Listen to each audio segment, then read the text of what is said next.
Let's talk about choosing a font for your book. In the previous episode, we set the page size, we set the page margins, the indentation, and the line spacing.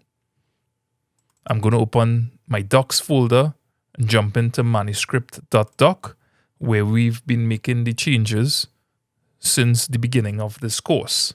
Choosing a font is one of the creative decisions that you, the book formatter, the book designer, have to make. This is your choice. You have options from Garamond, Times New Roman, Arial, Minion, Janson. The options are endless. I could tell you what works for me. Over the years, I have settled on using the font Garamond for the body of my text and Times New Roman for the headings, for my chapters, for my story names.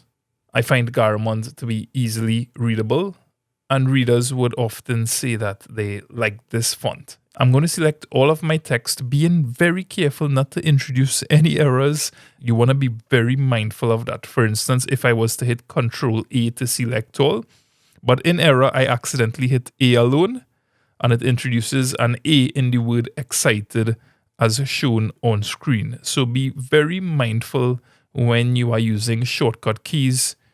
We still have show formatting turned on. To select all my text, I'm going to use the shortcut keys Ctrl E.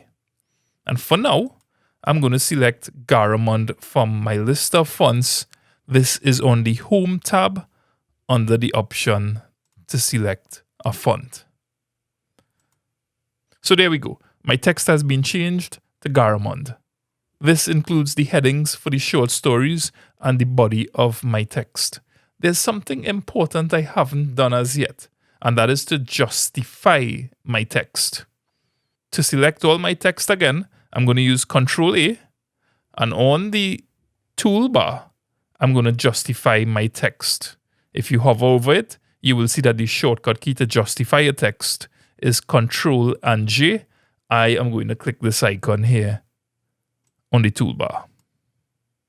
Scrolling through the document, you would notice that all my text is nicely justified.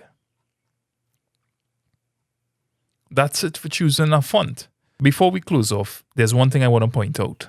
Scrolling through the document, you'd notice that I used the Enter key to separate my stories. That was at the very beginning, way back when I typed this manuscript. The problem that introduces is when I change the size of my document. For instance, if I was to move this from a 5-inch by 8-inch book to 6 by 9, the number of spaces is going to vary. So it's constantly going to be throwing off my document.